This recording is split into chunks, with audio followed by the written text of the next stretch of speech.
as we conclude our series, The Space Between. Throughout this series, we've been talking about tensions in life. And as a church, we talked about the first week, there's some things that we want people to know are true. Right? There's things that there's a message we have of truth. And we want people to believe that these things are true. Things like that you can know God. Things that God has an ideal and a standard that He's given in His Word. And that the Bible is all true. And we have these truths we want people to know. But we also understand that there's things that are real, that sometimes aren't connected. And sometimes in an effort to embrace what is true, we forget to embrace the tensions that help these truths become real for people. So he said, yeah, you can know God, but also God is a mystery, right? And we understand that there's a tension in that. We understand the Bible is all truth, but not all truth is found in the Bible. There's some other things. There's some other people with other ideas. And there's other books that we should be looking at and things and culture that we should be studying. And so we understand that there is truth and there's reality and then there's a tension that connects these two. And that we as a church have to embrace these tensions. It's a lot like a rubber band. We understand that a rubber band without tension really loses its effectiveness. And we believe that when the church and when Christians as a whole forget to embrace this tension between what is true and what is real, we lose our effectiveness. And we've been saying throughout the whole series that tension doesn't make truth less true. It makes it more real. And that is why we want to embrace the tension. And so the first week we talked about these tensions, but then the next week we talked about the tension of us and them. We talked about the story that so many people love to quote, loving your neighbor. But we said that our neighbor is so very oftentimes the other. It's easy to love that neighbor next to me that believes like me, that looks like me, that has the same views and worldview as I do, but it's something else entirely to love that person who I consider the other, the them, the they. And we understand this is a real cultural tension. And we ask the question, what does love require of me? In those situations where it's an us versus them mindset, and it's easy to huddle into our tribe, we said, no, love requires me to step out into the tension and to move in their direction. And we said, last week we looked at the tension between grace and truth. And we said that we're at our best when we embrace God's truth and God's grace and refuse to let go of either one of them. And again, asking ourselves, what does love require of me? And so this week, we're going to talk about a tension that Akil mentioned earlier. The tension between the self-righteous and the unrighteous. Notice it's not a tension between the unrighteous and the righteous. Okay? Because righteous means you're good. You're all good, right? You're always right. And while you may be like me and you think that to be true, it's probably not always true, right? And so you have the unrighteous and the self-righteous. That tends to be the tension. And Jesus, he felt this tension a lot. I think it's so funny. If you look at the two groups of people that hung out with him most, that weren't his disciples, but were like these guys, like the people just on the outside of that, what you found was the self-righteous and the unrighteous. And so I want to look at a story where Jesus is talking to these people. And I want to look at exactly, we'll go to the next slide here to the verse, exactly who was there. It says, tax collectors and other notorious sinners often came to listen to Jesus teach. Interesting, tax collectors, we're thinking, like, sure, no one likes the IRS, but they're like separated even from other notorious sinners, right? Well, in that day and time, these tax collectors were Jewish people who were working for the imperial government that was oppressing the Jewish people in collecting taxes, and they were often incredibly dishonest. They would take the right taxes for that and some to line their own pockets. And so they were like this especially heinous group of people, and then there were other notorious, well-known sinners that Jesus would have come listen to him teach. This made the Pharisees and teachers of religious law complain that he was associating with such sinful people, even eating with them. Are you kidding me? He would share a meal with these people. It wasn't like he was just meeting them on the streets. They were like, hey, listen, you're even eating with them. And we see this other group, this Pharisees or religious teachers of religious law that were there with Jesus as well. And these groups would follow him around. He would spend time in conversation and dinner and partying with these notorious sinners. And that made these religious elite very, very uncomfortable. And what we see here is the unrighteous and the self-righteous. And we see this tension here. The self-righteous didn't like that Jesus spent so much time with the unrighteous. And so Jesus, kind of feeling this tension here, tells a series of parables, which is basically like a culturally relevant story that holds this deeper meaning and spiritual truth. And so he talks about a woman who lost a coin. He talks about a shepherd who lost a sheep. But then he hones in on this story that many of us may know and be able to relate to, the story of the prodigal son. He says, to illustrate the point further, Jesus told them this story. A man had 2 sons. The younger son told his father, I want my share of your estate now before you die. So what he was basically essentially telling his father here is, you're dead to me. I want what you would give me when you died. I want that just early. And so he was kind of breaking this relationship with his father. His father agreed to divide his wealth between the sons. A few days later, this younger son packed all his belongings and moved to a distant land. And there he wasted his money on wild living. So we imagine maybe he went to a place like Las Vegas, right? This is an easy place to come and waste your money on wild living, right? And so maybe he was going to that area, that region's Las Vegas. Let's continue. It says, about the time his money ran out, a great famine swept over the land, right? When it rains, it pours. We know that. And he began to starve. Excuse me.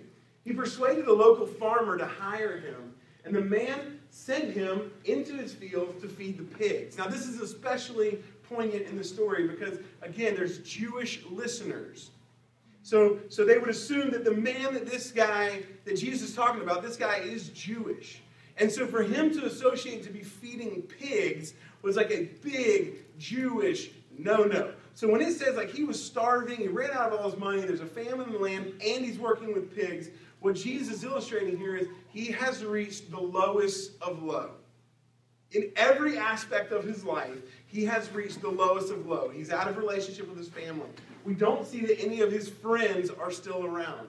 We see him kind of stooping down into the lowest of low, feeding the pigs. The young man became so hungry that even the pods he was feeding the pigs looked good to him. That's really low, right? Like we understand this. But no one gave him anything. Let's continue. When he finally came to his senses, he said to himself, at home, even the hired servants have food enough to spare. And here I am dying of hunger. I will go home to my father and say, Father, I have sinned against both heaven and you, and I am no longer worthy of being called your son. Please take me on as a hired servant. So the kind of light bulb comes on, one of those moments. Again, we've all had those moments where it's like, you know what? I bet my dad would at least hire me. You know? I mean, I can't be his son anymore. I've taken that inheritance away. I've squandered it. I told him basically he was dead to me. But he'll at least hire me. Let's continue. So he returned home to his father. And while he was still a long way off, his father saw him coming. Filled with love and compassion, he ran to his son, embraced him, and kissed him. His son said to him, Father, I've sinned against both heaven and you. And I wonder how many times he rehearsed this little speech from the moment he had this idea, I'll say this, to now. He's rehearsed it. He's probably very nervous. And I am no longer worthy of being called your son. Next one. But his father said to the servants, quick, bring the finest robe in the house and put it on. Get a ring for his finger and sandals for his feet, and kill the calf we've been fattening.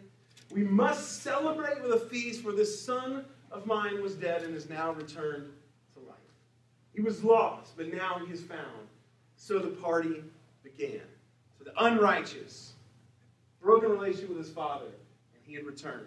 But Jesus, remember, was talking to two groups of people. And so this next part of the story talks to the self-righteous. Meanwhile, the older brother was in the fields working. When he returned home, he heard music and dancing in the house, and he asked one of his servants what was going on. Your brother is back, he was told. And your father has killed the fattened calf. We are celebrating because of his safe return. The older brother was angry and wouldn't go in. Right? Like, hold on. This guy who basically left us in a lurch, he bailed on us. He comes home and he gets a party. I've been working all day. Where's my party? Let's continue. His father came out and begged him, but he replied, all these years I've slaved for you. Again, disassociating this father-son relationship and highlighting this slave. I've worked hard for you. I've been your slave, Dad, for you, and never once refused to do a single thing you told me to do. You ever felt like that? I've been getting it right. I've done everything I'm supposed to do. And I don't seem to be getting what I think I deserve. And in all that time, you never gave me even one young goat for a feast with my friends. He gets the fattened calf. That's like a special thing. I didn't even get a goat, Dad. Different culture. This is important. Okay. Yet when this son of yours comes back after squandering your money on prostitutes, it's a pretty big assumption, right? Like they didn't have email. His brother didn't say, hey, I squandered all my money on prostitutes. He's just assuming that's how his brother spent the money. You celebrate by killing the fattened calf. His father said to him, look, dear son, you've always stayed by me, and everything I have is yours. We had to celebrate this happy day, for your brother was dead and has come back to life. He was lost, but now he's found. And so we see here these three characters in the story that Jesus is telling. The unrighteous younger brother, selfish, self-serving, broken relationship, squandered his inheritance. Some of us may understand what that's like. Maybe you've been there. Maybe you've been that unrighteous. I got it wrong. I served self and ego, and I pursued that, and it didn't work out. And we have the tension that is found with his self-righteous brother, who said, I've done all the right things. I've worked hard to do the right things, and I'm not getting what I deserve. Maybe you've been there. But then there's this other person in the story. The loving Father. And he's the one who stands in between the self-righteous and the unrighteous. And he loves them both. And he embraces the tension between them. And he stands in the middle and does the hard work. And what a great illustration of what a loving Father could be. And many people will tell us, in case you're wondering who you are in the story, you're not the loving Father, right? We're the unrighteous and the self-righteous. But I want to challenge us to think a little differently. Because we are a church here, we're a community of faith. And I think that collectively, what the world needs is some more loving fathers. They need some churches who will look at the self-righteous and shoot them straight and love them. And will look at the unrighteous and show grace and love and favor and celebrate when they come back into a relationship with God. The world needs more loving fathers. And maybe individually you'll fall short, but I think that together we can be a loving father as a church. And I want to look at three things on how to be the loving father kind of place and kind of people to where we can stand in the tension between the unrighteous and the self-righteous, while we know we feel that same tension in ourselves because we fall on that side, on one side or another. How do we display God to the world, to our community here in downtown, and embrace attention? First, how to be a loving father? Be hopeful. It said, and while he was still a long way off, his father saw him coming, filled with love and compassion, ran to him, embraced him, and kissed him. He was still a long way off. His father was looking for him. His father was hoping that one day his son would come back. Maybe this was out of some kind of routine. At the end of the day, his father would go out to the porch and look for his son. Maybe it was just out of hope, and the entire time, we don't know how long his son had been gone, but maybe every day what his father did was put his people to work and sit and wait and wonder and hope that maybe my son who's far away will come back. I believe that God has that same feeling, that the people that are far from him will come back into relationship to God. And I'll tell you this, God uses people like the people in this room to bring that relationship back together. And we can be hopeful that there are people who don't have a relationship with God and who are not pursuing that. And we can be hopeful that they will one day come to know God and come back into relationship with God. Maybe it's when they reach the bottom of the pit of despair and the lowest of low.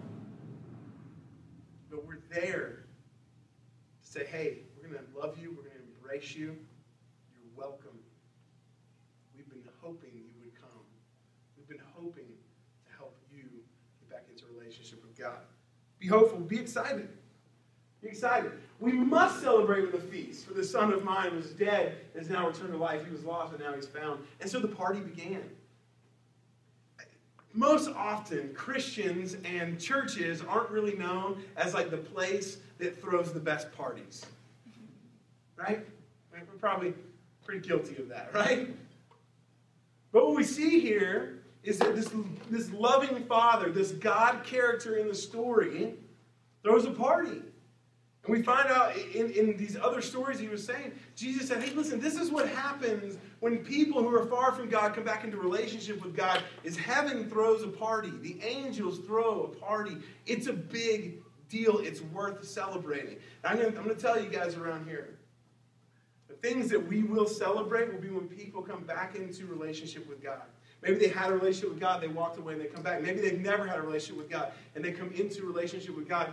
Those are the moments that we are literally, not metaphorically, literally going to throw a party at Downtown Faith and celebrate like you can't believe. Why? Because it is exciting when people who are far from God are brought not from death to life. That's exciting. When people who are lost are now found and back in a relationship with God, that should get us excited. And loving Father kind of church that this community needs and the world needs throws a party when people come into a relationship with God. So I promise you, the best parties you'll attend next year will be the ones where we're celebrating people coming into a relationship with God. Yeah. Probably need to put a new budget line item in there. Right? Lastly, how to be a loving father, be hopeful, be excited, be inclusive. The older brother was angry and wouldn't go in. His father came out and begged him. It's really easy for me to do this. Oh, you're throwing a pity party for yourself? Forget you. I'm going to go in and celebrate with the son that just came back into a relationship with our family. But a loving father doesn't do that. A loving father goes out to his hurting son and says, hey, listen, man, we had to throw a party. You're still here. You're still with me. Everything I have is yours. You're still in a relationship. You still have an inheritance. You're still my son. But for a while, he wasn't. And he came back. And so I want to include both of you in this. You're both my children. He doesn't just write one off. He says, no. I come out, and he begged him, come back in, party with us, celebrate with us. Your brother was dead, now he's alive. He was lost, now he's found. He was inclusive of both. He embraced the tension between both. And I think that as a church, if we can tell people, listen, this is a place for you to come. If you're unrighteous or you're self-righteous, you can come in and you're going to be loved. And we're going to embrace that tension.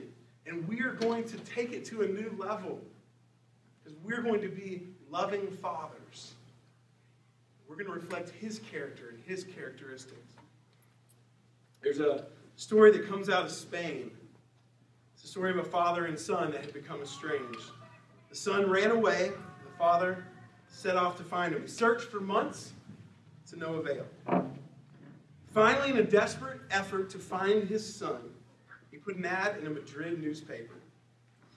The ad read, Dear Paco, meet me in front of this newspaper office at noon on Saturday. All is forgiven. I love you. Your father. On Saturday, 800 Pacos showed up to be put back in a relationship with their father. We all need that, right? Whether we're self-righteous or unrighteous, we need the love of a father. And I think that the God that we serve, the God we worship here at Downtown Faith, is that father that wants to pull you into a relationship and be a wonderful example of what a father could be and should be. And I want to be that as a church. I want to commit to loving people. One of our core values is courageous commitment.